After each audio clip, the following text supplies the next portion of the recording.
Yo, what up everybody, it's your boy Mr. Ghana Baby once again, and I'm back again with another educative and informative video talking about Africa and China relationship. There are a lot of questions that I think it has not been answered.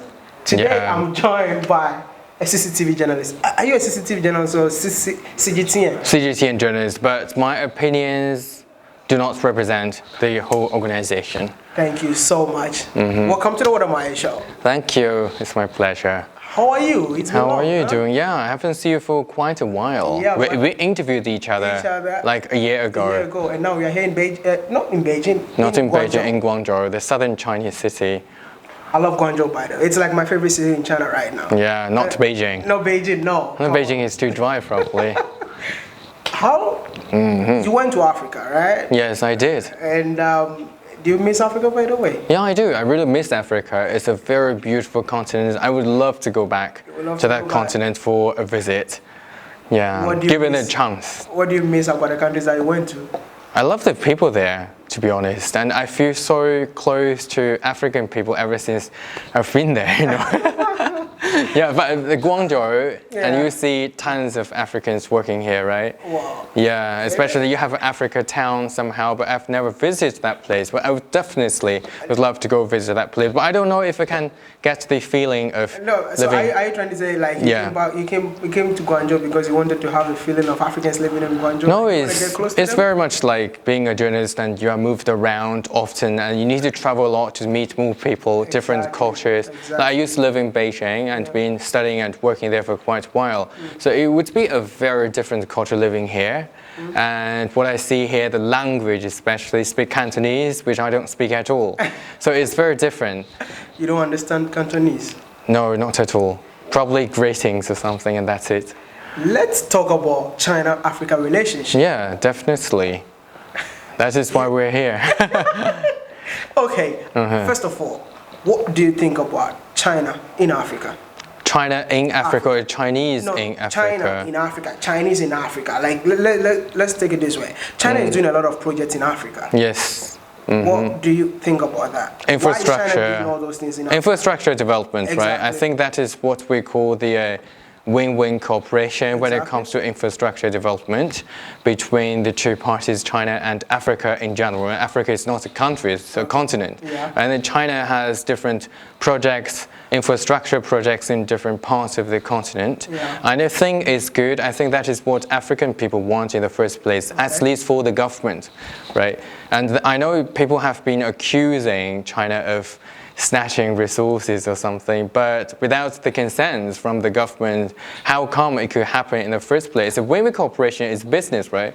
And Africa gets what it wants, like the infrastructure development, also some projects, and China has been investing a lot, like the altogether 12 billion US dollar already, right? At this moment. Yeah, at this moment, yeah, that's 12 billion, huh? 12 billion. 12 billion, right? Yeah, like twice. And Africa gets the not the money actually, it's just a project. It's not like we throw money at the continent. And what is China getting in return? You mean resources, right? I think it is a business. It's just a business. Africa now, it is still like the virgin land when it comes to infrastructure compared with the Western countries. Though even in Europe and also in America, their infrastructure is still very much lagging behind compared with China's infrastructure, right? Okay. But the thing is, Africa is still like the virgin lands. That is why China would like to put more efforts and more investments on the continent. And do you know that a lot of Africans are not happy about the presence of China in Africa? Yeah. Do you know that? A lot of people are not happy, or youngsters, right? A lot of Africans are not happy by the presence of China in Africa. You don't know anything about that? Yeah, I do. I do read something on the internet and then, but that happens a lot actually. I mean, a lot of people in China probably do not like the president of the United States or the president of any other countries in the world. And that happens a lot. The human beings like or dislike something, or some people, it happens a lot. I know. It's commonplace. You know, a lot of young Africans think that Chinese people are stealing their resources. You know, a lot of young Africans are thinking that Chinese people, like, they're just there to use the people and get out.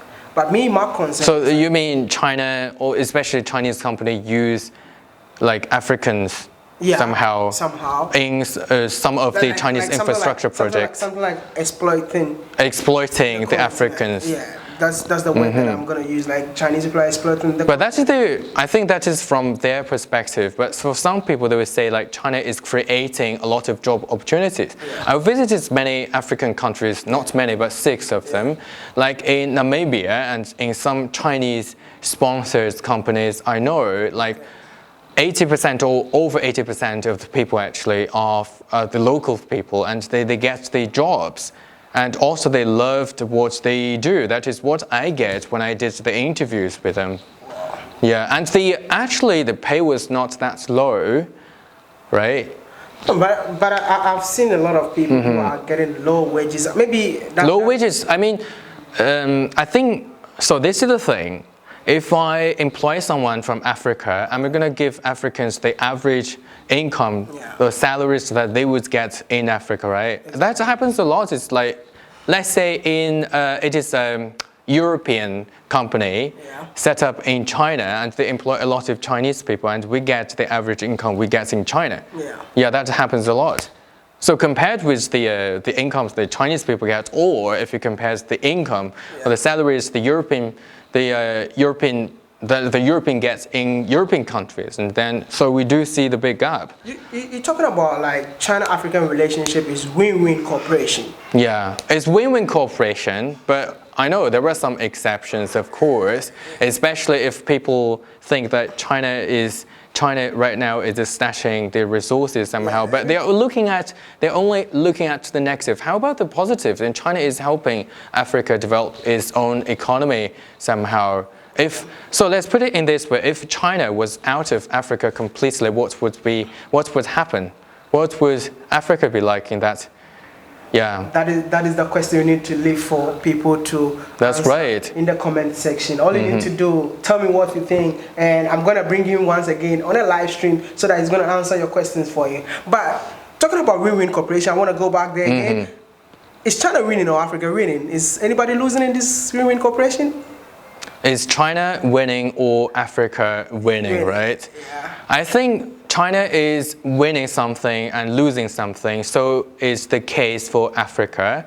Like China is definitely winning something, especially global reputation. It's like China is helping Africa develop itself, and we have been helping Africa, like we talk about the money that China has been spending on the African continent. And also China is winning we are winning something, but we lose money.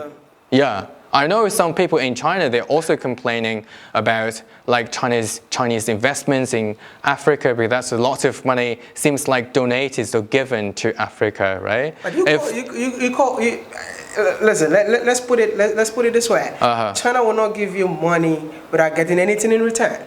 China wouldn't give, that's right, I totally agree. China wouldn't give you money for free. There is no free lunch in the world. You cannot call this as like a helping or donation that's or right. something. Yeah, because we have been calling it African Chinese brotherhood all the time, right? Okay. It's like we are brothers and we should share the riches or whatever we have, right? Exactly. But the thing is business. When we are looking at 2 totally different entities, China and Africa. We do business and win, and we lose, and you also win. What do you win? You get infrastructure projects, and you also get concession loans, right? With low interest, it means. And also you get job opportunities. With job opportunities and good economy, the continent would grow, especially when it comes to infrastructure. If you don't have developed or some basic infrastructure, there is no way for the continent to stand on its own feet. So that is what China is doing right now. So I would say that it is also win-win cooperation for Africa. What will happen if an African country cannot pay the loans? What happens? That is one thing a lot of people have been talking about. Exactly. So 2 things. China has the policy that is gonna, so let's say it's not an African country, but it is one of the, do you know Tonga? The country Tonga? No. You don't know the country, but sometimes, Tonga, you know the country, right? But for some really, really poor country, if they can't repay the loan, and then China would write it off totally, Write it off like, are they going to take over the country or something? They wouldn't take over the country, but I know China would definitely get something else from the country that, with the consent from the corresponding government. It happened to Sri Lanka. It happened in Sri Lanka. I know a lot of people have been talking about Hambantota, the port, right? Yeah, exactly. So let's put it in this way. So for one thing, Hambantota port, did it function really well before China stepped in? So people kind of missed that. It didn't function that well properly. I mean, the Hambantota port, right? And China didn't take it over, but the lease was around 99 years, right? So China could operate the port for 99 years. So, and also, so Chinese investment in Hambantota actually was not that big, actually. It was not that big. And people have been ignoring those facts, and they were saying, you know, China is taking Hambantota port, and China is snatching resources from that place. Yeah. Me, I believe that it's all about understanding between the two, because both of us don't understand each other. This is what is causing the problem between that is why China that's why the Chinese government has been promoting, we call it in people-to-people exchanges, and that you need to know the people on the other side, on the end. And also Africa should know more about China. I know China, there are so many African students actually studying in China, especially under the Belt and Road Initiative, and then people would get the scholarships. And China, I know, has built some universities in Malawi. Malawi University of Science and Technology, I think. This is called MUST. Okay, you were there, right? Yeah, I was there. I interviewed some people. Right. Again, like, is there any final word you want to say about the China-Africa relationship? Okay. I would say it's cooperation, and it is business, and it is win-win for both parties. Or lose-lose for both parties if you sabotage the cooperation between the two parties. Wow. It's either win-win cooperation or lose-lose cooperation, right? Yeah, but now, it is call it cooperation. It is cooperation, but it is now, of course, definitely leading towards win-win cooperation. We don't want to see the lose-lose cooperation at all. No one would want to see that. But the question I'm going to throw it out there, is it really win-win cooperation? Or what? Let us know in the comment section. It's your boy, Mr. Ghana, baby, and I hope you enjoyed this amazing episode. See you in the next one. I am Maya. Peace out. Peace out. Thank you so much. Thank you. Wow.